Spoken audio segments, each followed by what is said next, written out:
Hi mga ka-Galaxy! Welcome back to my YouTube channel. This is me, ka-Galaxy. My name is Lexo. And our vlog for today is, magbabagrate tayo. What's in my school bag? Ito. Dahil nag-school na ako, gusto kong makita nyo yung mga gamit na dinadala ko sa school. Charing. So, yun na nga. Intro, pasok!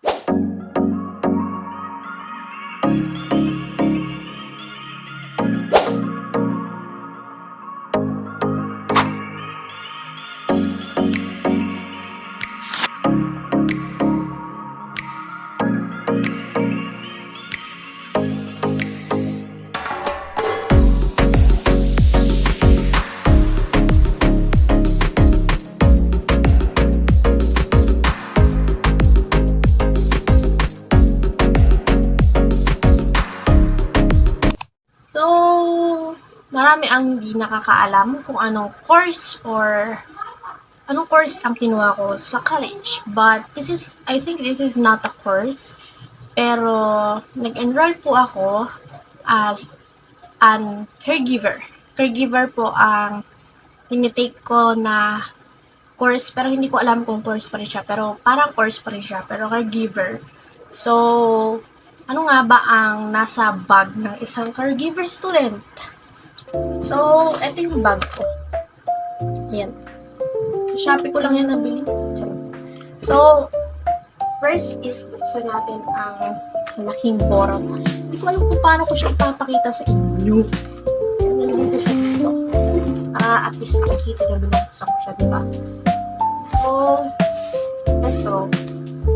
First is, eto yung loob ng bag ko, diba? Organized yan. Wala kayong makikitang mali dyan. Kung hanapan nyo ko ng mali, walang mali dyan. Next is, syempre, kailangan natin ng mga folder. But we have this folder. Siguro takpang lang yung pangalan.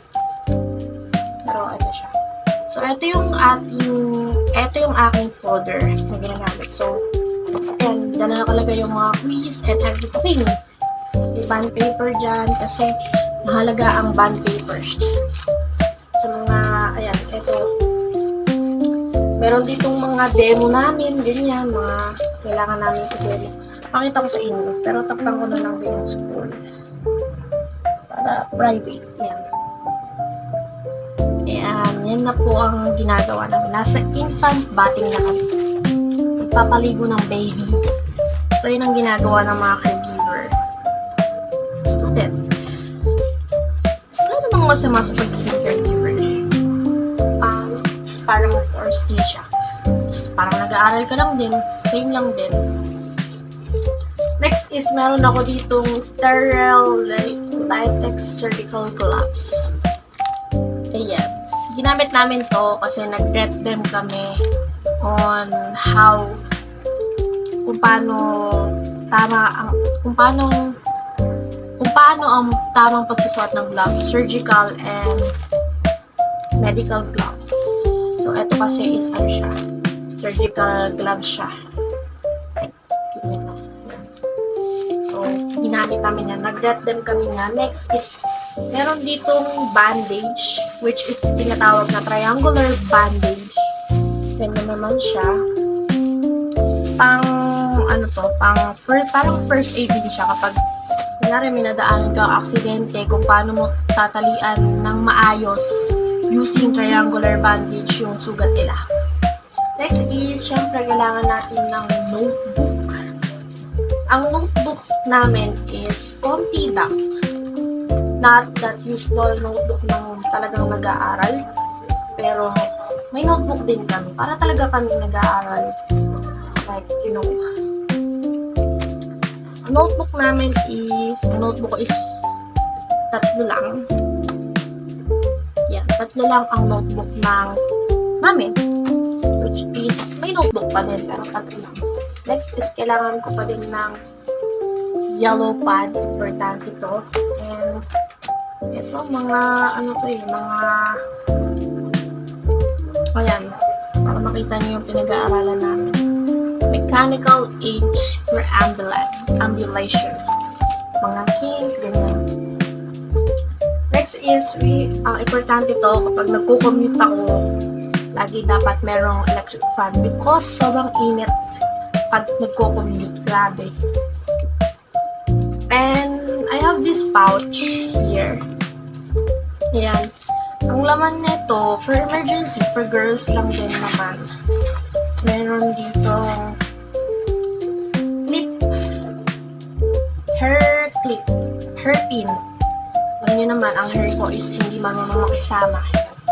And for emergency, we had pads, napkin, para just in case of emergency.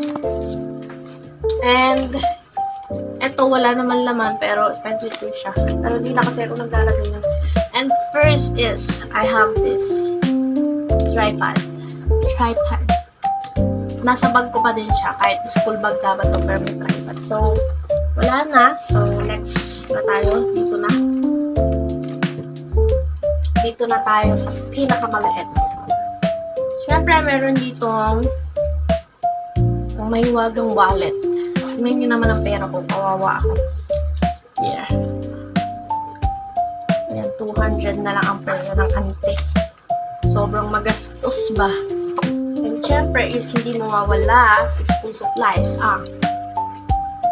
Leptent. Kailangan ng Leptent para laging fresh kahit haggard sa mga red lemon. Syempre, meron din tayong cologne.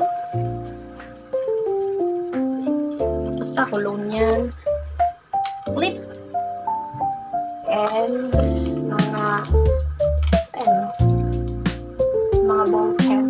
Syempre, paano ka mag-aaral kung wala kang ball pen? Tama ka. Correction tape.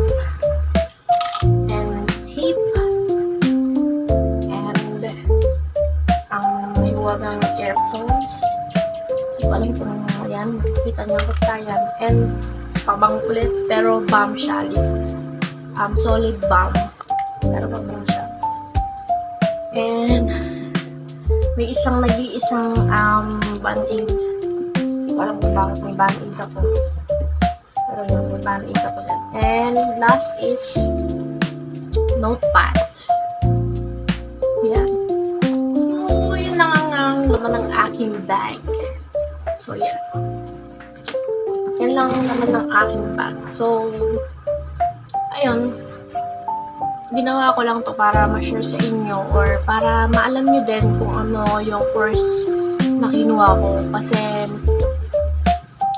medyo naglaylo ako sa YouTube. Medyo hindi ako nag-upload lately kasi sobrang busy talaga. Talagang gigising ako ng yung routine ko lately is gising ako ng 4:30, gagayak ako. Tapos dapat by 6:30 nandun na kami sa sakayan ng jeep.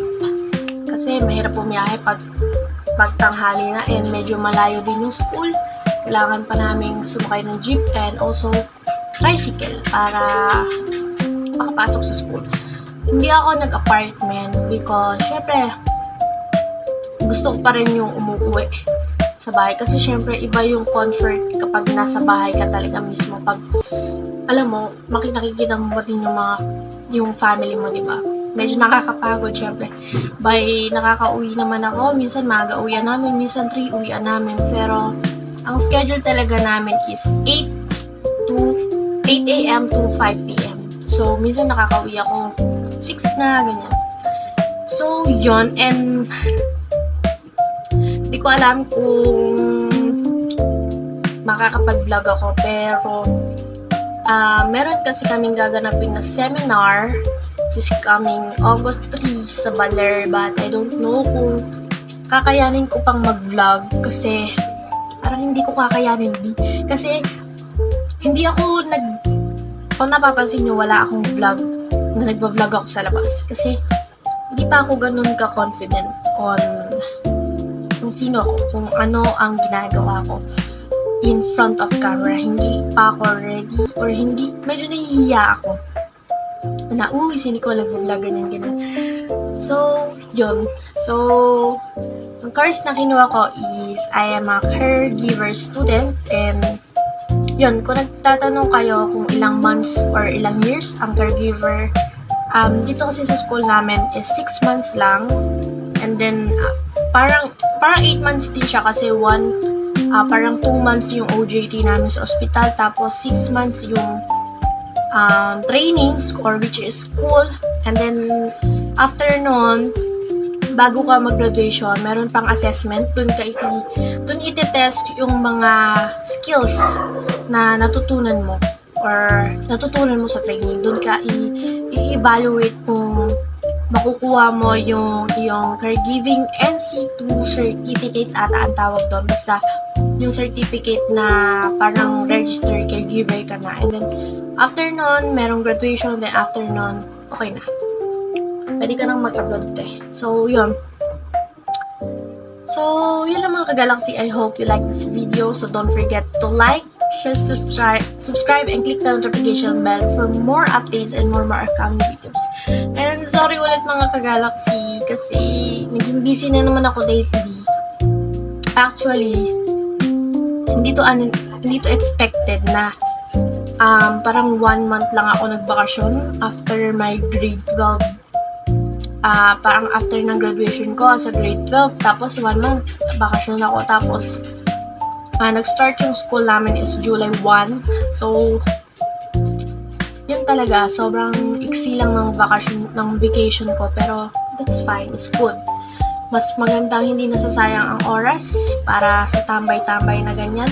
Pero, yun nga, hindi lang ako nakapag-focus ngayon sa aking YouTube, pero sana patuloy niyo pa rin akong supportahan mga ka-Galaxy. And of course, please, kung meron kayong mga suggestion na vlog, please help me kung anong gagawin kong vlog sa next video. Kasi nahihirapan ako maghanap ng content lately and hindi nakakapag-function ang aking mind. Napapagod ka-memorize ng demo, di ba? So, yun. Sana i-follow nyo din lahat ng social media accounts ko yan. And, yun, gusto ko sana mag-live sa TikTok but hindi pa ata pwede ang I think 64 followers pa lang ako. That's why hindi pa ata pwede. May certain followers ata na sinusunod sa TikTok. Pero hindi ko rin alam. Pero in-update ko naman yung TikTok ko. Pero ganun pa rin. Wala pa rin yung live dun sa bottom. So, yun lang. So, sana i-follow nyo ako. And please, mag-subscribe kayo mga Galaxy. And yun, I love you all. And sorry ulit. Bye mga ka-Galaxy. Love you.